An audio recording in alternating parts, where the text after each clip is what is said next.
Hello and good afternoon. Good morning to all of you from all of us here at Julian Campbell Foundation. And today we are going to talk about everything we need to do to prepare our youth, to prepare our future. At this moment in time, did you know that every 40 seconds somebody is taking a permanent decision to end their life? And so, where do we start with all of this? We start with our youth, we start with our future. And so, first of all, I just want to tell you a little bit about me and why I am doing this, why I'm here. Um, Julian Campbell Foundation is in memory of my brother who lost his life to suicide. And through that pain, um, that me and our parents and nearest and dearest suffered, I saw that there was a need, for early intervention to support our youth. At the time when my brother made that decision, I was a consultant, I was a teacher. What I loved doing was going to difficult schools and turning them around. And I saw that in amongst all of this, that we have a lot of our young people that need early intervention, that need that support, because let's face it, their brains are still developing, even though most of their development happens by 90% of it happens by the time they're 5 years old, and their brains really are still developing until they're 25 years old. So what is it that we can be doing?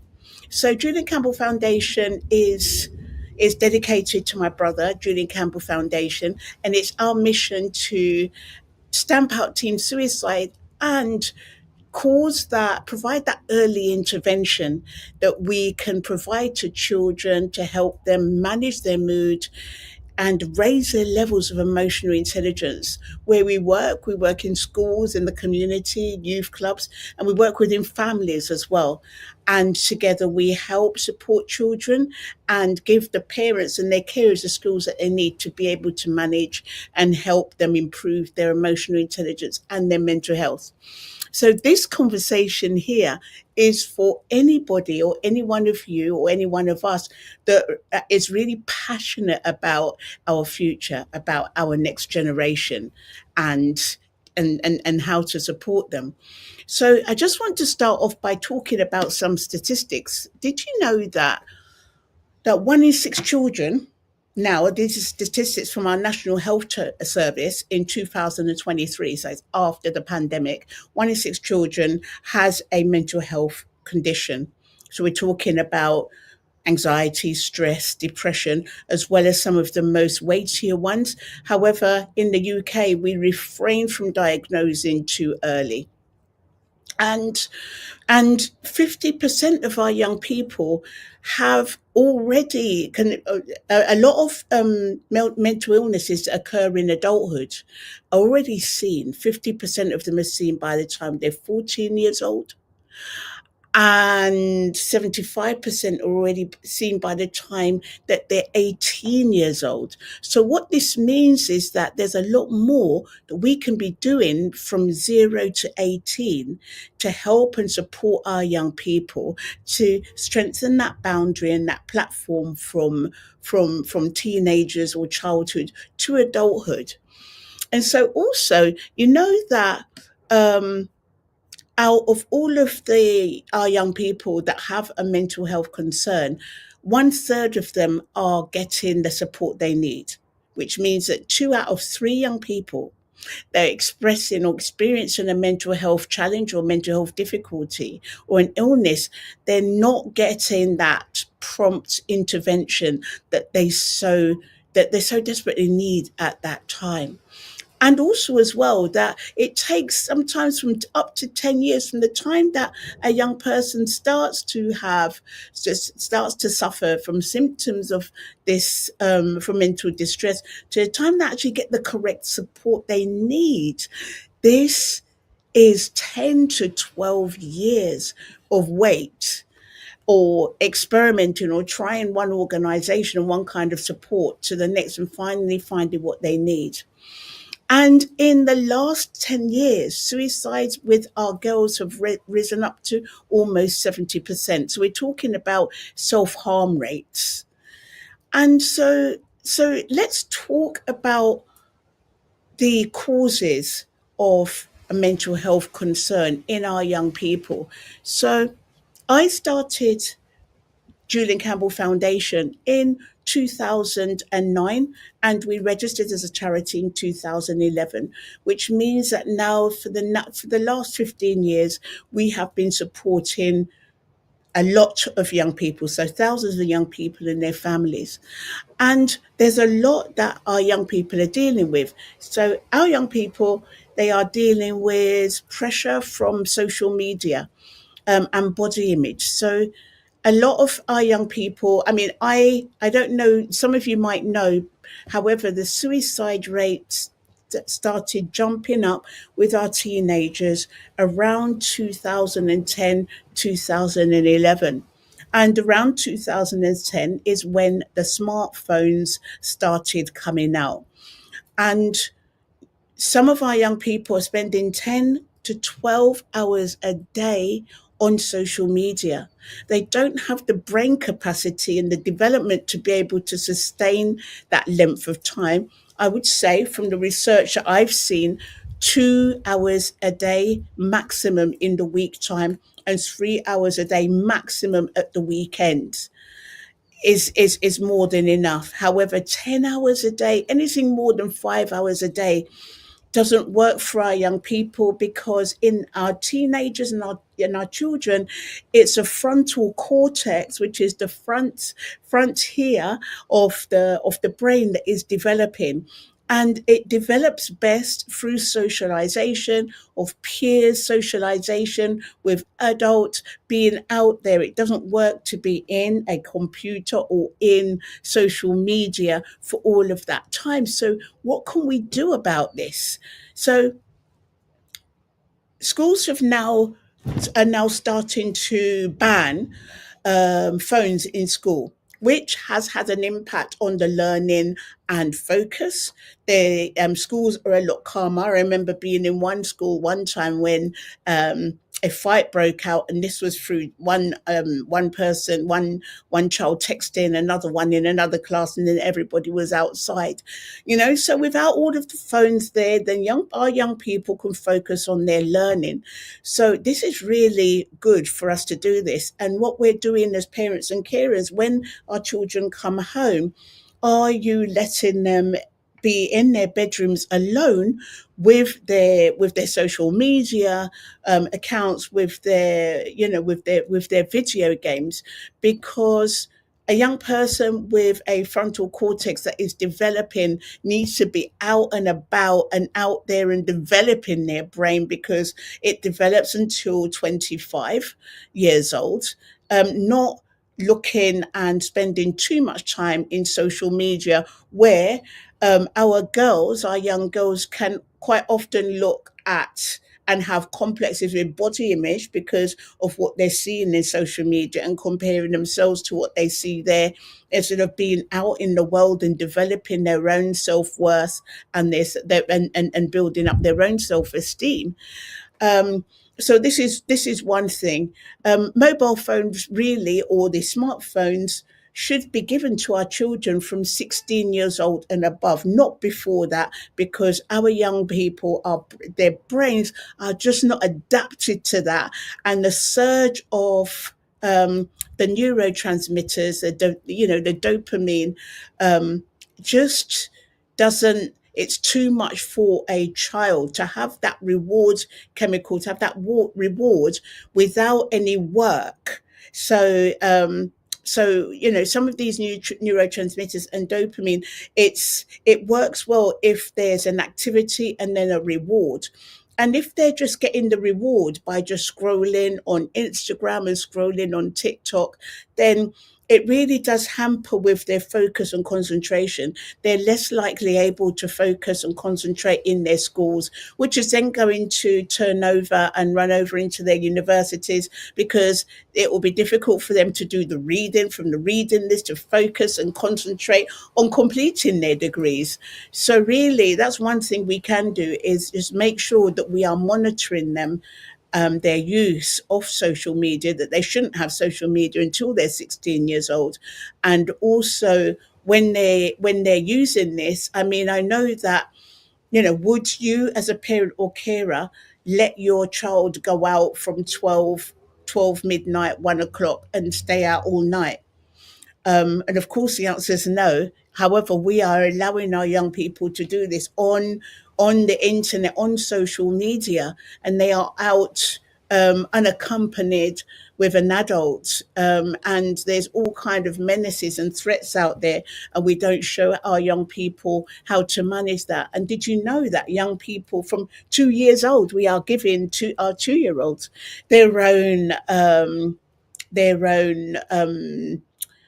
tablet, for, because of course it keeps them quiet, but of course this is impacting their brain development.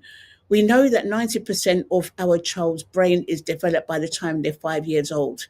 We know that by 7 years old, that quite a lot of the development has already happened. And if we are allowing them to be in social media, for them to be using their tablets, then this doesn't really help them with the development of their frontal, their cerebral cortex here, which has the implications of lack of concentration. So let's go on to the second one that we talk about often here in the foundation, is exam stress and exam anxiety, because quite often exam choices, poor exam choices, or stress and anxiety of exams coming up, can cause mental health difficulties. And what we actually do is we use our mood map. So I'm just going to bring up the mood map. With our children. And a mood map is a measure. A mood is a measure of two things: how much or how little energy we've got, and how we're feeling. Thank you for that, Maureen. Thank you. Are we thinking? Are we feeling really, really positive? So should we say we're feeling really, really positive? So we'd be over here on the yellow and the green side. Or are we feeling rubbish? Are we feeling like, down? Feeling, depressed, and we'll be over here. If we've got a lot of energy, we'll be up here in the red, and low energy will be down here in the blue. So mood is a mixture of two things: how much energy we've got and how we're feeling. We're feeling really pleasant, or we're feeling really, really rubbish. And it's those the two things in that moment that give us our mood.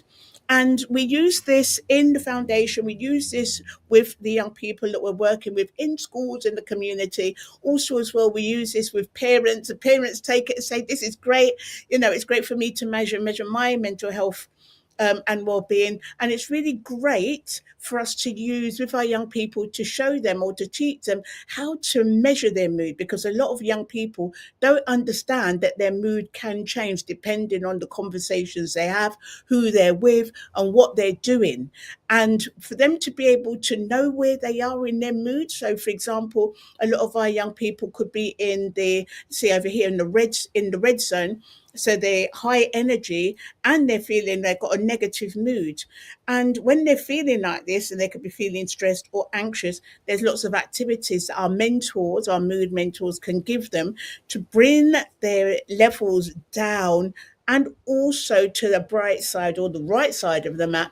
Because once they're over here, then we've got neurotransmitters being released, such as serotonins and endorphins through exercise, which is really great for the mood, helps revision, helps and helps keep a young person in action.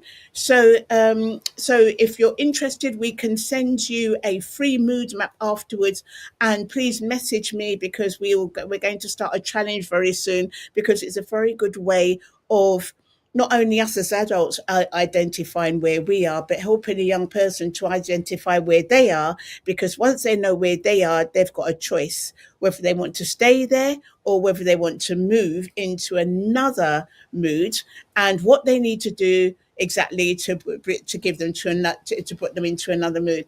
And finally, what I want to say about this is that a lot of parents will, a young person, a parent might say, for example, how was your school today? And they'll say, oh, I feel really down. And because we want to protect them, we negate what it is that they're feeling. Oh, you shouldn't feel like that. You're young, you're beautiful, you've got this, you've got your whole life ahead of you.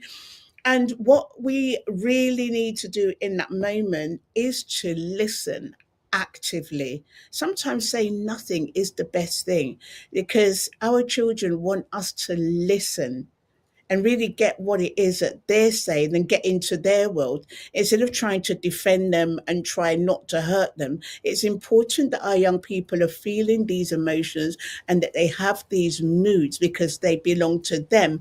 And only they can understand it, and then they can start managing and changing their moods. So really, it's for us to show a young person and to allow them to know how it is that they're feeling and to acknowledge it. And if they want to stay in that zone, for example, if they're feeling anxious and they've had a stressful day, and and you listen to them and you listen for what it is, that why is it that they're feeling anxious, and then you can start talking about what they can do to manage that and then change their mood on the mood map. So we've been talking about the causes of mental health difficulties. We've talked about social media and body image. We've talked about academic stress and anxiety, and also identity struggles. It is difficult because a young person, when they're growing up, they are trying, or they are looking for themselves and their interpretation of themselves and their identity in the world. And it does help for our young people to be out there engaged in conversations with others as they find themselves, rather than social media, because that's where the struggles can be perpetuated. And also a lack of trust, or lack of trust or lack of belief in adults. And so what I can say about that is that it's, again, the social media doesn't really help. And talking with and speaking with adults, and for us as adults and carers, really saying what it is that we mean and being what it is that we say. So if we say that we're going to take them out and do something, that we stick to that. Because if we don't, if we say one thing and do another, then we're showing our future, we're showing our children that it's okay to do that, and then they'll lose that trust and confidence in us. So let's just go into the next stage now. So we're just going to go on about, we're going to start talking about what is working. What is it that we're doing that is really turning things around for our children and young people as early intervention in their mental health and well-being. So we have mood mentors all over the world. So since we founded Julian Campbell Foundation in the UK, we now have Julian Campbell Foundation International in Florida, and we have in Colombia as well. We have Julian Campbell Foundation, where's Fundación Julian Campbell, and we work there, and we have our mood mentors. And our mood mentors are not academic mentors. They don't mentor young people to help them achieve better grades, but rather our mentors are mood mentors. They help young people to identify and manage their mental health and well-being, and furthermore to help and manage the mental health and well-being of those around them, because this is emotional intelligence.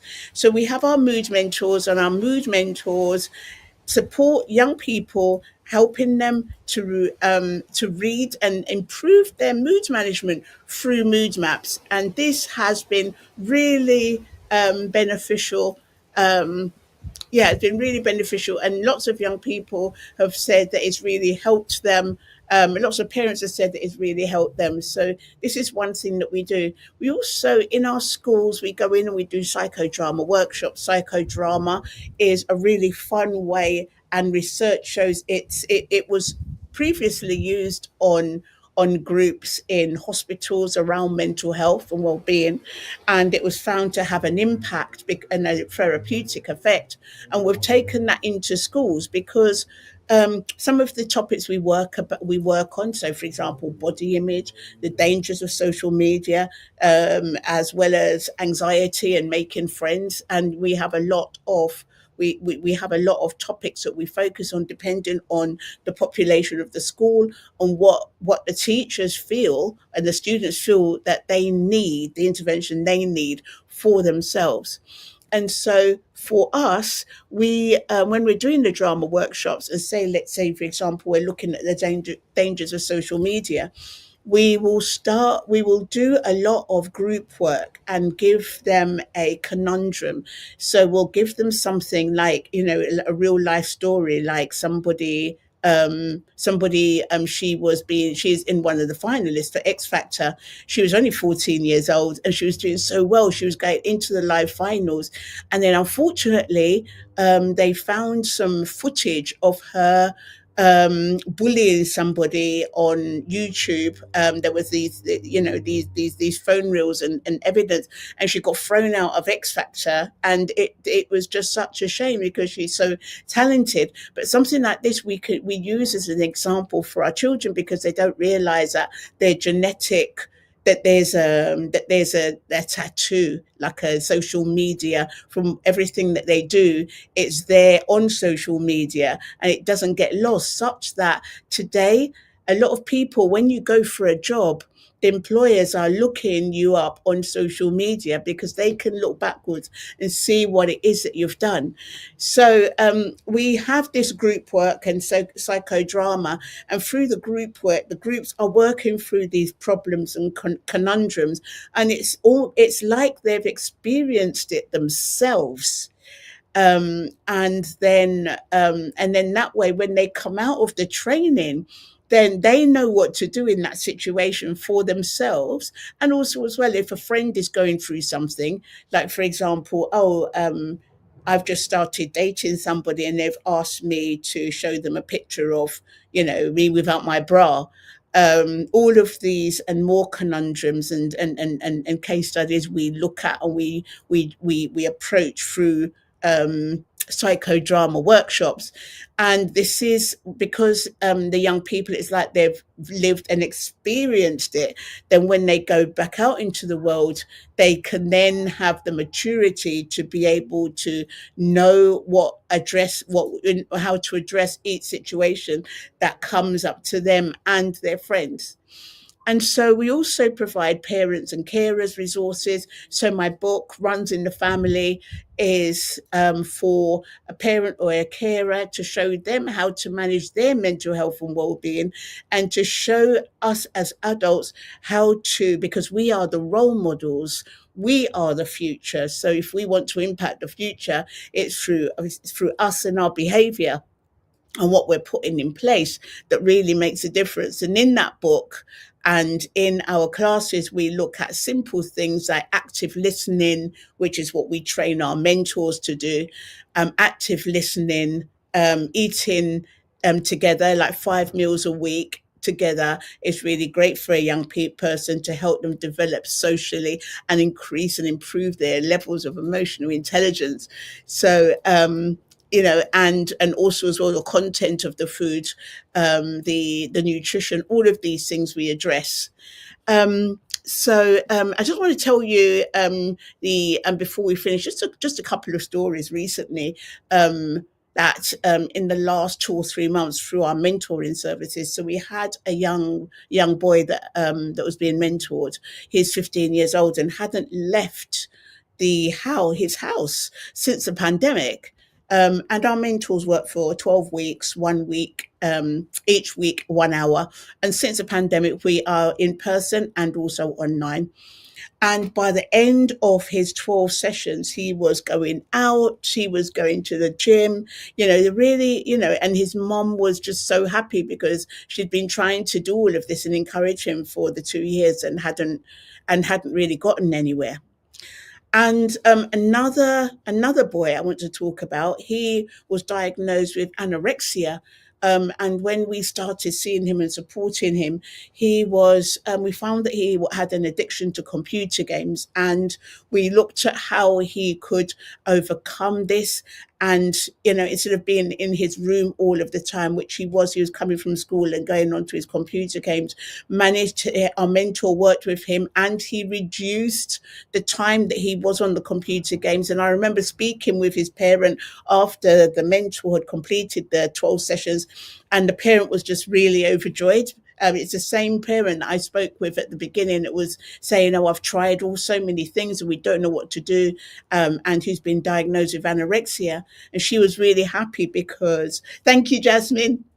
Thank you. Have you got any questions? Anything you want to say? Yeah, this parent was saying that her child, she was really worried because he'd disappear in the bedroom for hours, and also in the summer holidays, and she didn't really see him. And over the 12 weeks mentoring, she saw the difference, that he was coming down more. He'd baked some cookies and some cakes. He'd cooked a meal for them, so it was a steak meal, and also as well that he was spending time and some quality time with his little sister. And she was just really blown away and thanking us for the difference that we'd made on her child. And she did say as well, like, well, I have my daughter that will be coming into secondary school next year. Like, it's really great to know that, just in case that services such as yours are there. And then one final example I want to give is a young girl that was in year 7, and she was having some difficulty in adapting to the new school. Um, her parents were saying to me before that she got on really well in her primary school. She did very, very well. She was top of the school.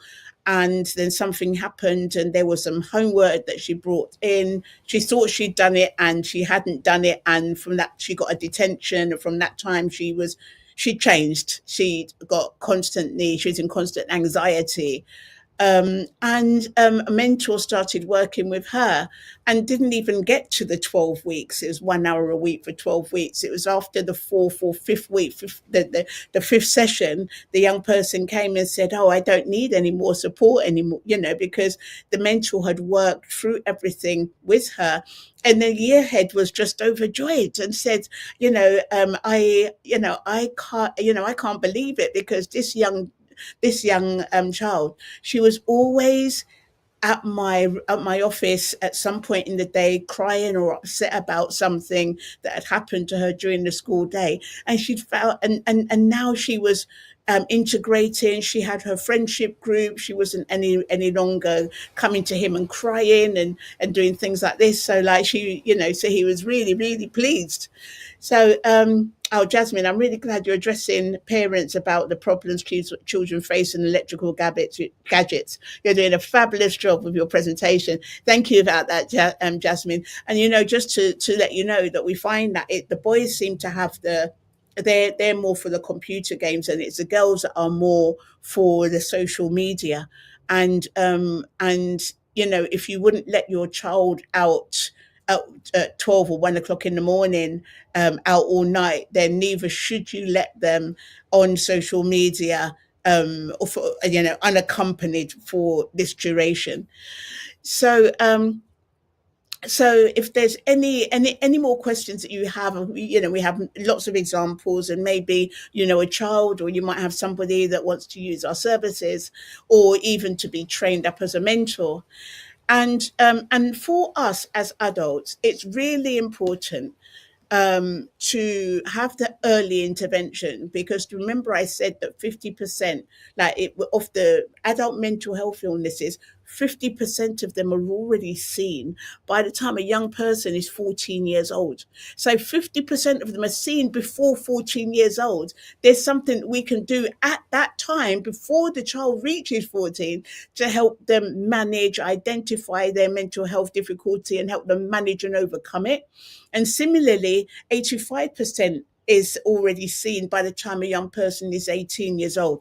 So there's a lot more that we can be doing as adults to support our children and cause that early intervention. And and this isn't just for the health professionals, this isn't just for psychologists and psychologists, it's all of our conversation. It's for all of us to look at young people in our lives and listen to them really, listen actively instead of telling them, like, with love, and telling them you need to do this, you need to do that, you need to do the other. It's even better if we can listen to them. In actual fact, what we suggest is like 20 minutes to half an hour listening to them and what it is that they're dealing with every day, where you're not correcting them, you're not adjusting what it is that they're saying, you're not telling them, you're not, nothing like that, but let them, because don't forget that they are searching, they're searching and establishing their identity. And it's good that they're doing it in front of you as parents and carers, rather than doing it out there in social media with somebody else. So um so today we've talked about what we can do, or the problems of child mental health today, and what we are doing to mitigate that and to overcome that. And we can do it, and we are doing it. And it's as I said before, it's not just for the professionals, it's for us as adults to really actively be listening to our children at the root causes of what's going on for them, and using tools like the mood map so we can help them manage and measure their mood. Actively listening to them and building trust through being our word about things that we've promised to them. um, and also, as parents and carers, it's even more important that we take care of ourselves and we give ourselves the time and everything that we need, because if we give ourselves what we need, we'll be able to cause and support our future, and have that powerful future. So I want to just finish by saying something that a lot of young people have found really impactful, because through use of the mood map and all of these other instruments, young people are seeing that it does it a lot of young people have been making a permanent decision on a temporary emotion, and really to instill in them that if we're feeling bad, if they're feeling rubbish, it's a temporary emotion. Like, good things, or the good stuff doesn't last, and neither does the bad stuff. When you're feeling bad, you're feeling rubbish, it doesn't last forever. When you're feeling great and you're feeling good, that doesn't last forever either. It's all really fleeting. So it's really instilling in our young people that, not to take a permanent decision for a temporary emotion, and to be there in their world, listening to them to help them formulate who they are and their identity for the next generation. So thank you for watching this video. Thank you for watching this live. And if there's any questions, then please do write them down. Oh, we've got another message from Jasmine. Social media is the villain of the piece. Parents need to take hands in action and reducing phone with their children. Yes, yes. And Jasmine is a teacher trainer, and she teaches teachers how to teach, and she also teaches young people as well. She's a specialist, and so she can see what's going on in the schools and what our young people are dealing with. So let's get together and really make this a better world for our future, for our young people, by really mitigating some of these things that that aren't working for them in this moment. So thank you for watching this video, and if there's any comments, please put them down in the chat if you're watching the rerun. And if there's anything else you want us to talk about, the things that we're doing in the foundation in different countries, then please do ask and we'll speak about them in the next video. Thank you. Bye.